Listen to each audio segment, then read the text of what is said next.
जय गुरु जी संगत जी। मैं अपना नाम तो नहीं बता सकती, लेकिन आप सबके साथ अपना शुक्राना सत्संग शेयर करना चाहती हूँ। अपना शुक्राना सत्संग गुरु जी के मंत्र जाप से शुरू करती हूँ। ओम नमः शिवाय, शिव जी सदा सहाय। ओम नमः शिवाय, गुरु जी सदा सहाय। संगत जी, वैसे तो मैं मथुरा से हूँ, लेकिन 1 साल पहले मेरी शादी हुई है दिल्ली में, तो अभी दिल्ली रहती हूँ।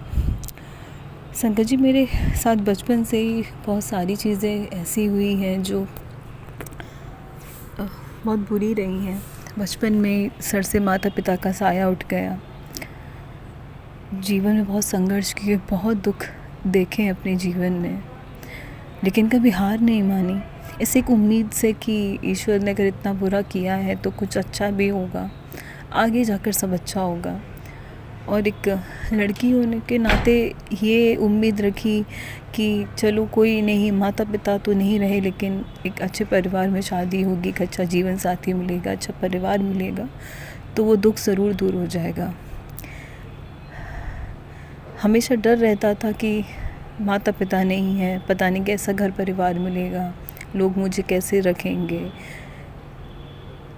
डरती थी शादी करने से, लेकिन 1 साल पहले शादी हो गई और वो जो डर था वो सामने आ गया। संगत जी, शादी को 1 साल हुआ है और 1 साल से शादी के तुरंत बाद से इतनी दिक्कतों का सामना करना पड़ रहा है। ससुराल वालों की तरफ से, मेरी सास और पति की तरफ से बहुत ज़्यादा दिक्कतें हैं। अभी नौबत ऐसी आ गई है कि मैं अपने घर पे हूँ और वो लोग मुझे तलाक देना चाहते हैं। और मुझे सच में संगत जी अपनी गलती नहीं पता। मैं एक ऐसी इंसान हूँ जिसने बचपन से अपना सब कुछ खोया है, तो मैं बहुत झुकती हूँ रिश्तों में, ताकि मेरे जो बचे हुए रिश्ते हैं वो कभी ख़त्म ना हो। और उन रिश्तों को बचाने के चक्कर में हमेशा अपना आत्मसम्मान खो बैठती हूँ। मेरी अरेंज मैरिज है। शादी के बाद मुझे अपने पति की 2-3 चीज़ों के बारे में पता लगा, और वो चीज़ें ऐसी थी कि अगर मैं चाहती तो मैं इजीली डिवोर्स ले सकती थी। लेकिन मैंने सोचा कि नहीं, मेरी शादी हो गई है, मुझे निभाना है, मेरे माता पिता नहीं हैं, मैं कहाँ जाऊँगी, कौन रिश्तेदार कितने दिन रखेगा। मामा मामी के यहाँ, नानी के यहाँ मेरी परवरिश हुई है, लेकिन उनके घर पे भी नहीं रह सकती ना हमेशा। बड़े भाई भाभी हैं, एक छोटी बहन है जो बेंगलोर रहती है। तो हमेशा ये सोचा कि किसके ऊपर रहूँगी, कौन रखेगा, कौन ज़िंदगी भर का सहारा बनेगा मेरा।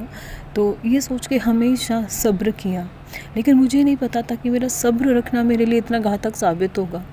मुझे नहीं पता था कि मेरा सब्र रखना मेरे ऊपर उल्टा साबित हो जाएगा। आज वो लोग मुझे अपने घर से निकाल चुके हैं, झूठ बोल के उन्होंने मुझे घर से भेजा, और अब कहते हैं कि तलाक चाहिए। मेरे हस्बैंड कहते हैं मैं इस लड़की को कभी अपने साथ रखूँगा नहीं, मुझे तलाक चाहिए। और शादी के बाद से ही वो इस चीज़ पे अड़े हुए हैं। कहते हैं तो मुझे कभी पसंद नहीं थी, मेरे घर वालों ने ज़बरदस्ती शादी कराई।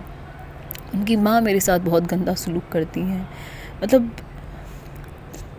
मेरी माँ के जाने के बाद मेरे पापा की दूसरी शादी हुई थी, तो मेरी सौतेली माँ थी। तो सौतेली माँ जितना बुरा मेरे साथ कर सकती थी, उतना ही मेरी सास ने मेरे साथ किया है। मैं हमेशा सोचती थी कि चलो सास होगी तो माँ का प्यार मिलेगा, लेकिन मेरी सास ने बिल्कुल वैसा सलूक किया जैसे मेरी सौतेली माँ करती थी। फिर पापा भी चले गए। सोचा कि पिता का प्यार पति में देखूंगी, लेकिन पति ने भी जो मानसिक प्रताड़ना दी है, मैं शब्दों में बयान नहीं कर सकती कि आज मैं इस सिचुएशन में हूँ कि मैं बस अपने आप को जब देखती हूँ तो संगत जी बहुत प्राउड फील करती हूँ कि इतनी बहादुर हूँ, इतनी बहादुर कि इतनी सब चीज़ों से 30 साल से अकेले लड़ रही हूँ, और इतनी चीज़ें हैं और ज़िंदा हूँ, लड़ रही हूँ कि ठीक है, जो होगा देखा जाएगा। माता पिता ऊपर से आशीर्वाद देते हैं, ताकत देते हैं झेलने के लिए। तो संगत जी, शादी के मेरे गुरुजी के साथ मेरा रिश्ता ऐसे जुड़ा कि बहुत कुछ सालों से गुरुजी के बारे में सुना तो था, लेकिन एक अंदर से उनके लिए कोई झुकाव नहीं था, उनके प्रति कोई ऐसा भाव नहीं था। बचपन से शिव भक्त रही हूँ, शिव जी की बहुत पूजा की है, व्रत की है, पर ये नहीं पता था कभी कि शिव गुरु के रूप में अवतरित हुए थे। जब कुछ सालों पहले गुरुजी के बारे में सुना था तो झुकाव नहीं महसूस कर पाई। कभी कभार गुरुजी का कहीं चेहरा देख लिया, कोई स्वरूप देख लिया तो अपना सर झुका देती थी उनके सम्मान में, पर वो लगाव कभी नहीं था। तो शादी के बाद मेरी पहली होली थी और मैं अपने भैया भाभी के यहाँ पर आई हुई थी, जो यहाँ दिल्ली में ही रहते हैं। तो अचानक से देखने लगती हूँ कि मेरे यूट्यूब पे गुरुजी के मैसेजेस फ्लैश हो रहे थे।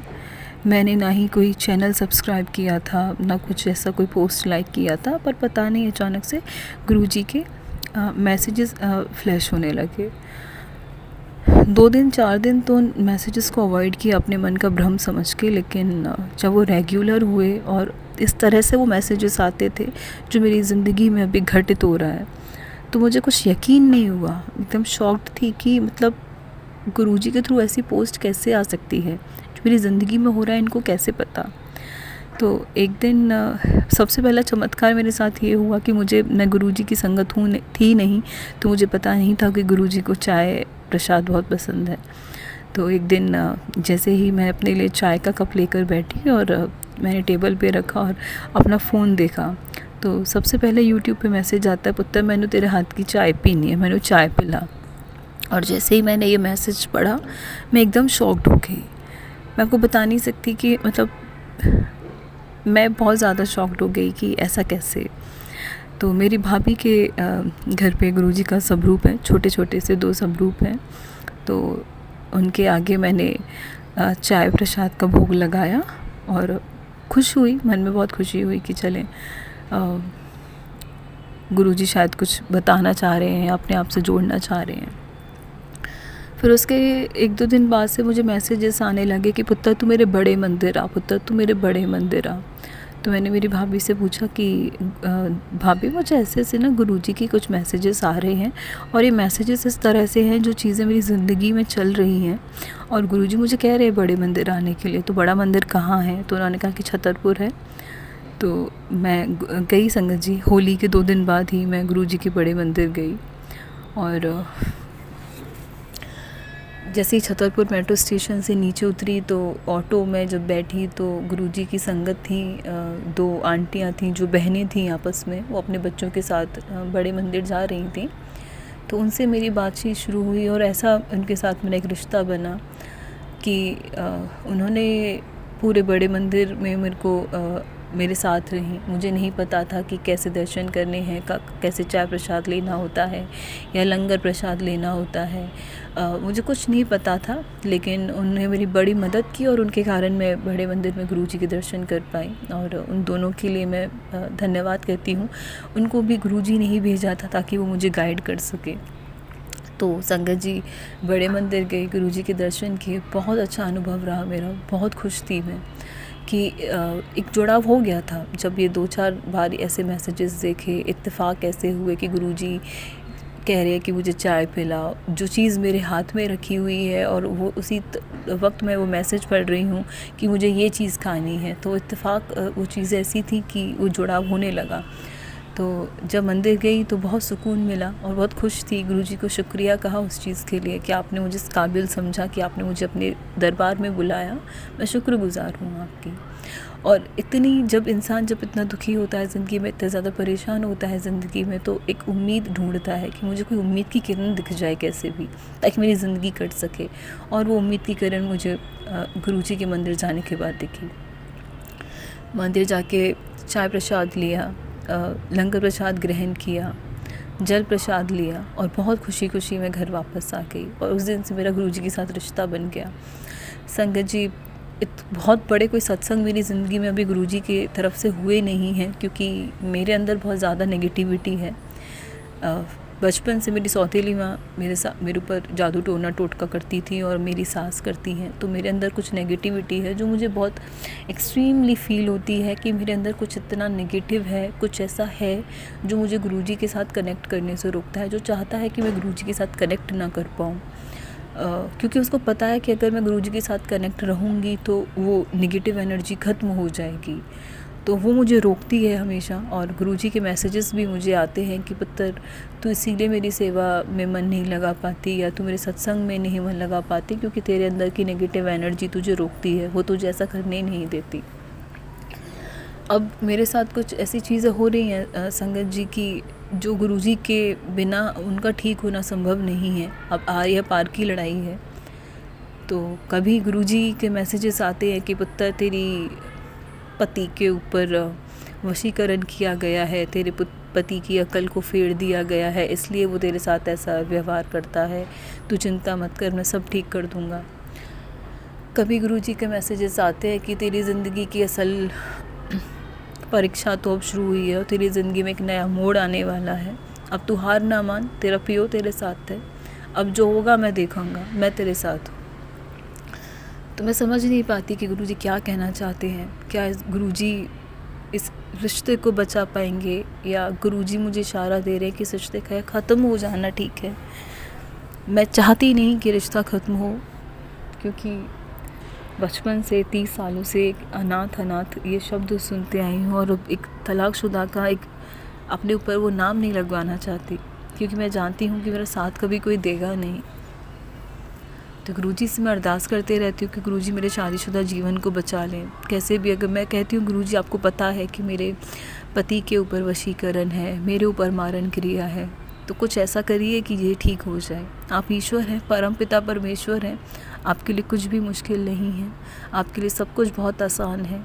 कृपया करके इस दुख से निकाल दें। अगर आपको लगता है कि मेरे पति के ऊपर वशीकरण है तो मेरे पति के वशीकरण को दूर करें और उन्हें ये एहसास दिलाएं कि वो मेरे साथ क्या गलत कर रहे हैं। इस वक्त तो वो इतने ज़्यादा सख्त और पत्थर दिल हो चुके हैं कि अगर मैं उनके सामने मर भी रही हूँ तो उन्हें कोई फ़र्क नहीं पड़ेगा।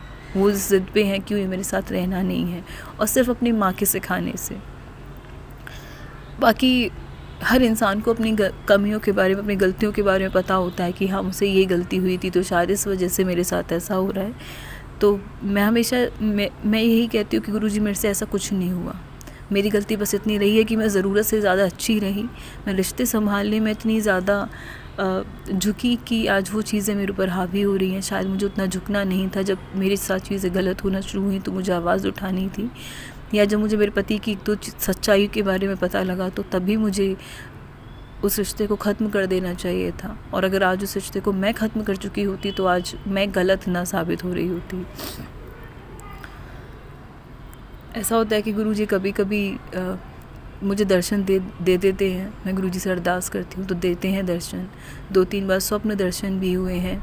अभी कुछ दिन पहले एक ऐसा वाक़या हुआ था कि मैं मेरे ससुराल में थी और मैं बहुत ज़्यादा परेशान थी, रो रही थी अपने पति और सास के व्यवहार के कारण, क्योंकि मेरे पति मुझसे बात तक नहीं करते। पिछले 5-6 महीनों से तो हमारी बातें बिल्कुल, हम एक घर में तो रहते हैं पर हमारी बात नहीं होती। तो मैं बहुत रो रही थी और उससे 1 या 2 दिन पहले गुरुजी का मैसेज फ्लैश हुआ था कि पुत्र मैं तेनू बटरफ्लाई रूप में दर्शन देवांगा, तेरा कष्ट काटूंगा। रात का टाइम था। मेरे ससुराल में कभी ऐसा हुआ नहीं कि कभी कोई तितली मैंने देखी हो।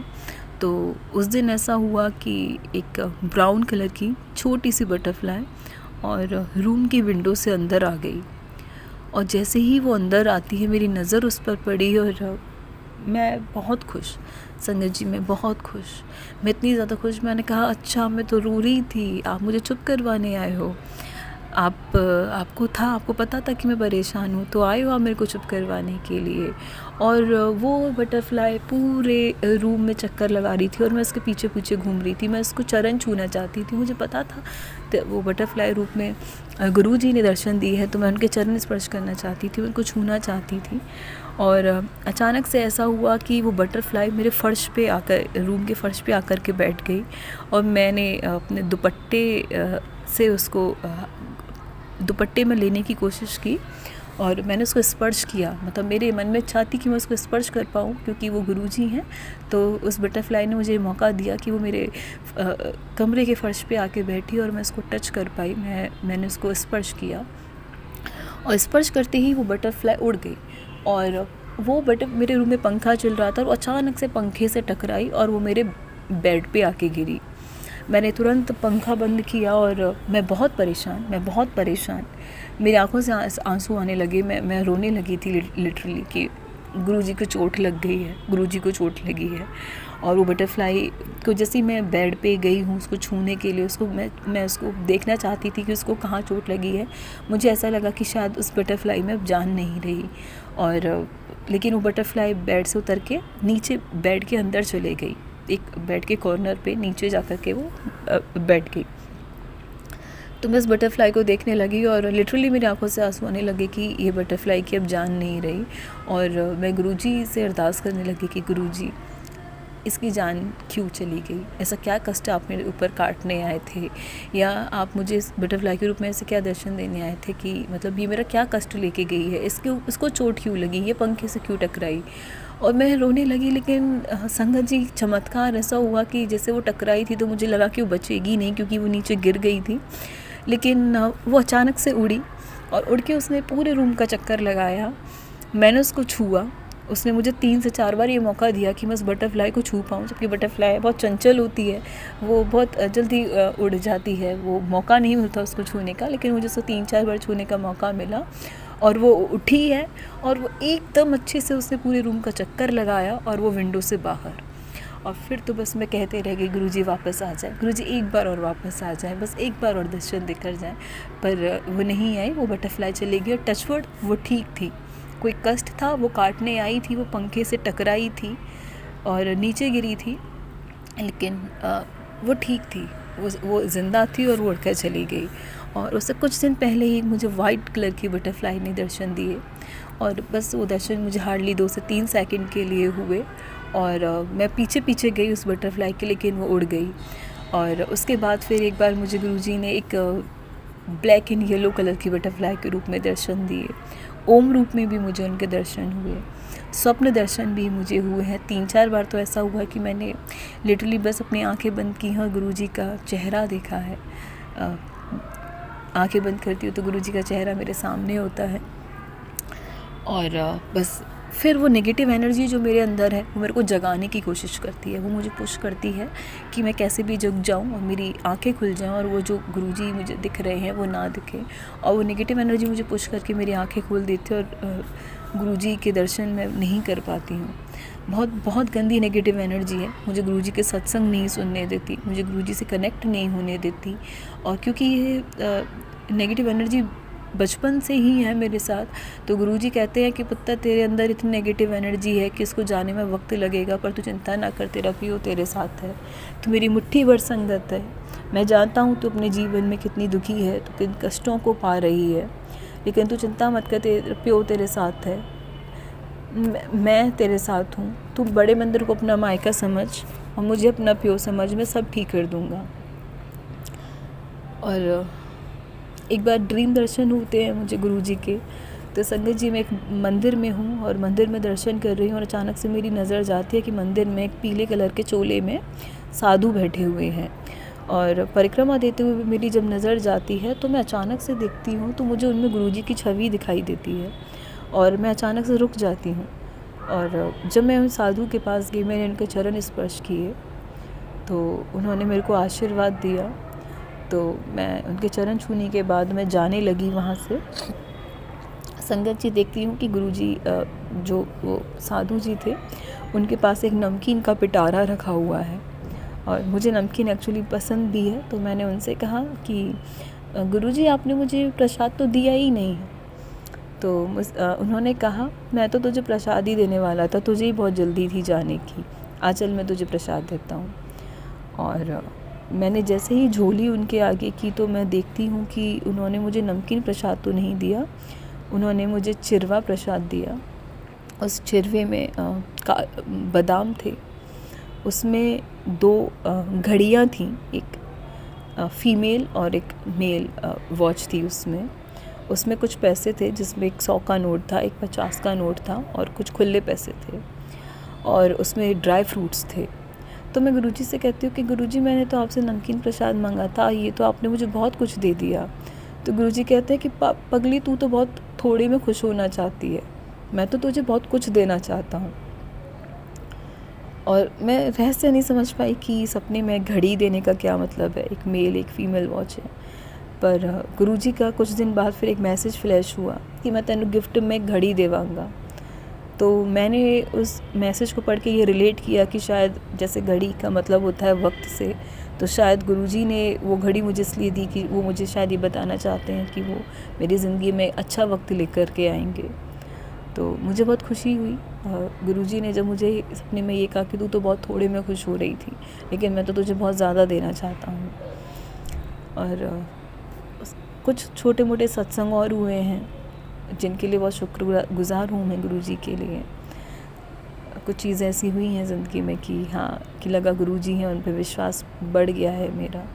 मेरे हस्बैंड और मेरी सास बहुत क्लेश करते इस चीज़ पे। मैं गुरुजी की जो फ़ोटो स्वरूप जो मुझे उनके मंदिर जाने से मिला था, तो मैं उसको छुपा के रखती हूँ। जब वो लोग घर पे नहीं होते तो मैं उसको निकालती हूँ, उसको साफ़ करती हूँ, जल प्रसाद और खाने का मैं भोग लगाती हूँ, कभी कभी हलवा बना देती हूँ, लेकिन बहुत डर डर के, बहुत छुप छुप कर, क्योंकि मेरी सास और मेरे पति मुझे करने ही नहीं देते, वो बहुत क्लेश करते हैं इस चीज़ के लिए। तो मैं गुरुजी की उस तरह से सेवा नहीं कर पाती, लेकिन गुरुजी मेरी मजबूरी समझते हैं, क्योंकि मैं जानती हूँ कि मेरी सास का जिस दिन मन हुआ, जिस दिन उनका दिमाग फिर गया, वो उस दिन गुरुजी की तस्वीर को घर से निकाल देंगी। तो मैं वो नहीं चाहती। मैं बस यही उनसे प्रार्थना करती हूँ कि मैं माफ़ी भी मांगती हूँ कि मैं आपको अलमारी में छुपा के रख देती हूँ या कपड़ों के नीचे मैं आपको रख देती हूँ। मैं इस चीज़ की माफ़ी मांगती हूँ, क्योंकि मुझे आपको छुपा के इसलिए रखना पड़ता है ताकि ये लोग आपको इस घर से आपके स्वरूप को ना निकालें। और जब मेरे हस्बैंड ऑफिस चले जाते हैं और मेरी सास अपने घर के कामों में बिज़ी होती हैं, तो तब मैं उसे बाहर निकालती हूँ, उसको स्वरूप को साफ़ करती हूँ, और तब मैं उनके आगे जल प्रसाद और खाना प्रसाद का भोग लगाती हूँ। और उनका प्रसाद पाने से कुछ शरीर की दिक्कतें हैं जो ठीक भी हो रही हैं। सर्वाइकल की वजह से मेरा लेफ़्ट हैंड बिल्कुल ख़राब हो चुका था, तो वो बहुत हद तक उस दर्द में आराम है। चमत्कार हो रहे हैं गुरुजी के थोड़े, पर उतने ज़्यादा नहीं हो रहे हैं, क्योंकि गुरुजी कहते हैं कि समय लगेगा पुत्र, तेरे बहुत ज़्यादा माड़े कर्म है जो मैं काट रहा हूँ। संगत जी, इस जन्म में तो कुछ ऐसा किया नहीं।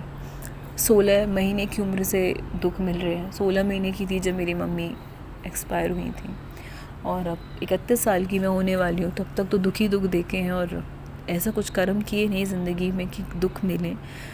बहुत दुआएं पाई हैं, लोगों के बहुत आशीर्वाद मुझे मिले हैं, और एक उन दुआओं की वजह से मुझे लगता था कि मेरा आने वाला जीवन बहुत अच्छा होगा, लेकिन ऐसा हुआ नहीं। नर्क से बदतर मुझे ससुराल मिला है। हैवान से ज़्यादा गंदा मेरे को पति और मेरी सास मिले हैं। लगता है कि हाँ, पिछले जन्म में ज़रूर कुछ बहुत ही बुरा किया होगा, बहुत ज़्यादा बुरा, जो ये जीवन मिला या इस तरह की परिवार में शादी हुई।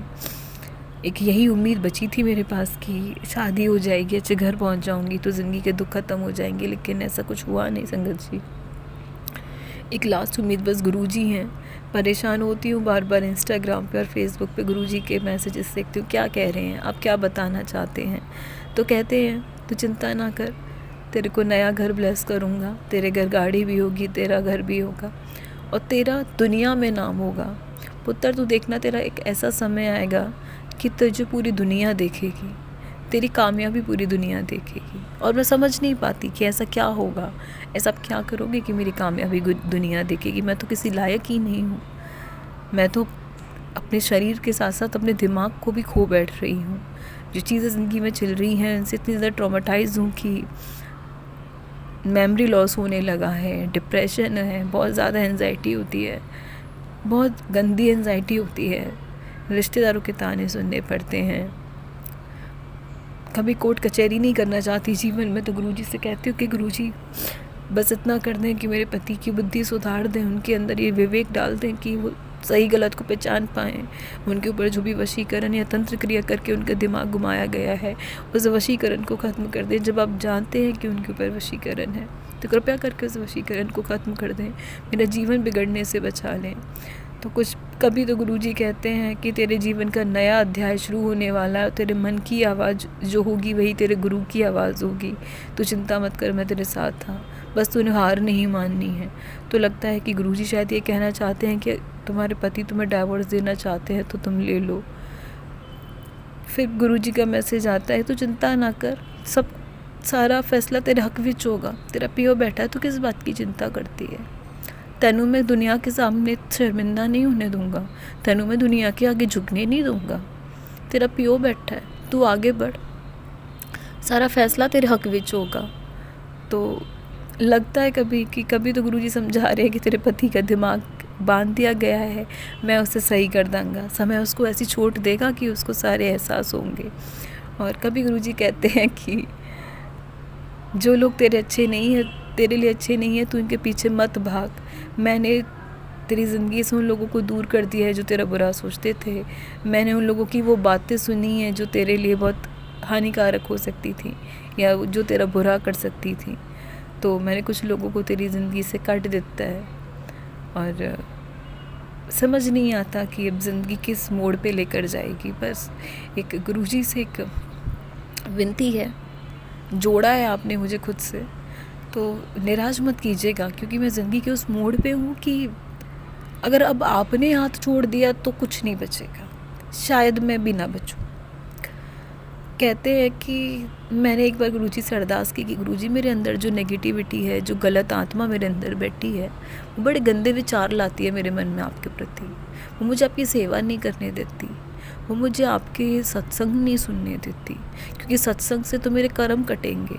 तो वो जो नेगेटिव एनर्जी है ना, वो मुझे आपके सत्संग नहीं सुनने देती। तो मैंने कहा गुरुजी चाहे मैं कितनी भी पापन हो जाऊँ, चाहे मेरे से कितनी भी गलतियाँ हो जाएं, आपने कहा कि आप मेरे पियो हो, आप मेरा साथ नहीं छोड़ना कभी।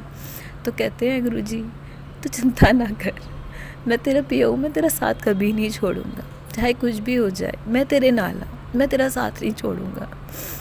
तो बस जब बहुत कुछ बुरा होता है तो गुरुजी से लड़ लेती हूँ, कुछ बुरा लगता है, दुख आता है तो लड़ लेती हूँ। कहते हैं कि मैं पियो हूँ, तो जाहिर सी बात है जब बच्चे को कुछ नहीं मिलता, बच्चा अपने पिता से किसी चीज़ की ज़िद करे और पिता वो चीज़ नहीं देते तो नाराज़ हो जाते हैं पिता से। तो अपने पिता से तो नाराज़ होने का मौका मिला नहीं, अब गुरुजी से वो नाराज़गी हो जाती है।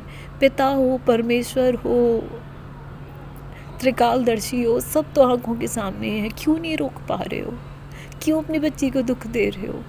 31 साल हो गए, राम जी का भी वनवास 14 सालों का था, या तो 31 साल हो गए, कैसे नहीं रोक पा रहे हो आप। तो गुस्सा हो जाते, कहते मैंने नहीं करनी आपसे बात, मैं नहीं करूँगी आपसे बात, आप बहुत बुरा कर रहे हो मेरे साथ, क्यों नहीं इन लोगों को सबक सिखा रहे। जीवन में कभी किसी के लिए बुरा नहीं चाहा, लेकिन अब बददुआएं निकलती हैं। कहते हैं गुरुजी तू किसी का बुरा मत सोच, मैं तेरे कर्म काट रहा हूँ, वो लोग तेरे साथ बुरा कर रहे हैं, वो अपना बुरा कर्म लिख रहे हैं, तेरे कर्म काट रहे हैं वो, मैं तेरे कर्म काट रहा हूँ, तो किसी के प्रति बुरा ना सोच। लेकिन जिन लोगों ने जानबूझकर मेरी ज़िंदगी बर्बाद की, मुझसे सिर्फ शादी इसलिए की क्योंकि मेरे माँ बाप नहीं हैं, तो उनको लगा कि इसके आगे पीछे बोलने वाला कोई है ही नहीं, हम जैसे मर्ज़ी चाहेंगे इसके साथ पेश आएंगे। तो मैं कहती हूँ कि आपको तो सब पता था, आप गुरुजी रूप में हैं ये मैं नहीं जानती थी, लेकिन आप हैं तो शिव ना, आपकी तो बचपन से पूजा की, व्रत की है, क्यों नहीं रोक पाए अपनी बच्ची को, क्यों नहीं रोका ये धोखा होने से, क्यों नहीं मुझे बचा लिया इस घर में जाने से। जब इतनी मुसीबतों से बचाया तो इससे भी बचा लेते, अब तो मेरी पूरी ज़िंदगी बर्बाद हो गई।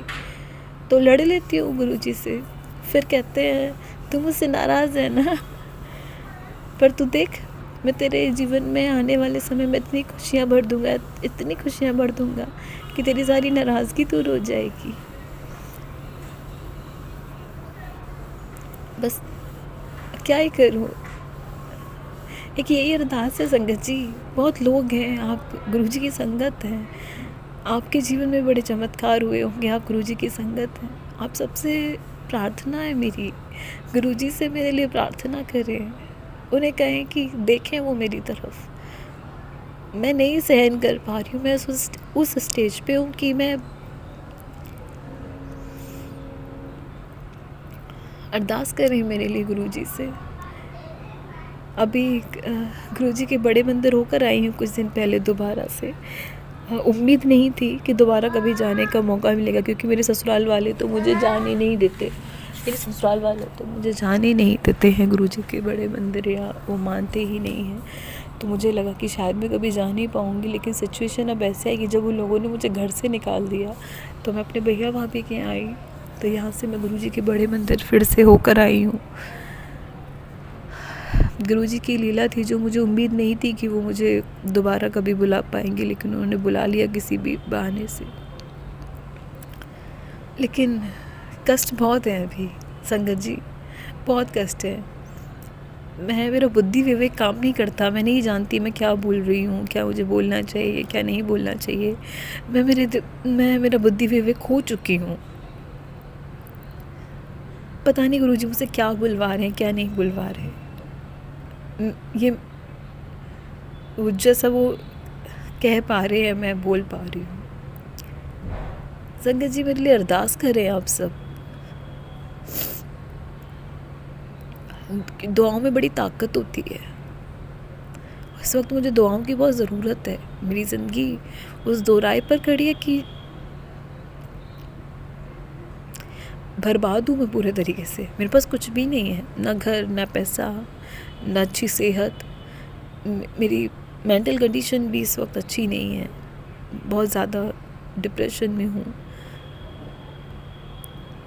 आप सब ये अरदास करें कि गुरुजी मेरे जीवन में सब कुछ बहुत अच्छा करते हैं, बहुत जल्दी से करते हैं, क्योंकि अब दुख झेला नहीं जा रहा है। और देखें जब सब कुछ अच्छा हो जाएगा ना, तो गुरुजी का बहुत बड़ा सत्संग, शुक्राना सत्संग शेयर करूँगी।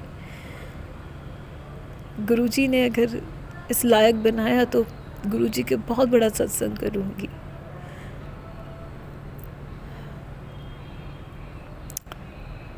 बहुत प्यार करती हूँ गुरुजी से। आंसू आ जाते हैं उन्हें देखकर मेरी आंखों में।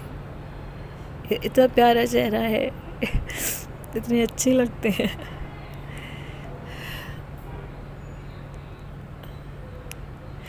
मेरे ससुराल वाले, मेरे पति ना बच्चे के लिए मना करते हैं। संगत जी कहते हैं मेरे को बच्चा नहीं चाहिए, मेरे को बच्चा नहीं चाहिए, कभी तो मैं बच्चा नहीं करूँगा। और अब मेरे गुरुजी का मैसेज पता क्या आता है संगत जी, तुझे बच्चा चाहिए ना, तू चिंता मत कर, तेरे घर बहुत जल्दी किलकारी गूंजेगी। अब समझ ही नहीं आता कि जब रिश्ता ख़त्म हो रहा है तो किलकारी कहाँ से गूंजेगी। अंदर इतनी ताकत ही नहीं है ना कि कभी इस रिश्ते को ख़त्म करूँ, सालों साल कोर्ट कचहरी करूँ, वहाँ से निकल के दूसरी शादी करूँ, उतनी ताकत ही नहीं है। तो लगता है गुरु जी क्यों मजाक कर रहे हो, कहाँ से किलकारी गूंजेगी। मेरे घर कोई किलकारी नहीं गूंजनी। सपने में बच्चा दिखाते हैं, बहुत प्यारा प्यारा बच्चे दिखाते हैं सपने में। सपने में मुझे एक माँ की ममता महसूस करवा देते हैं।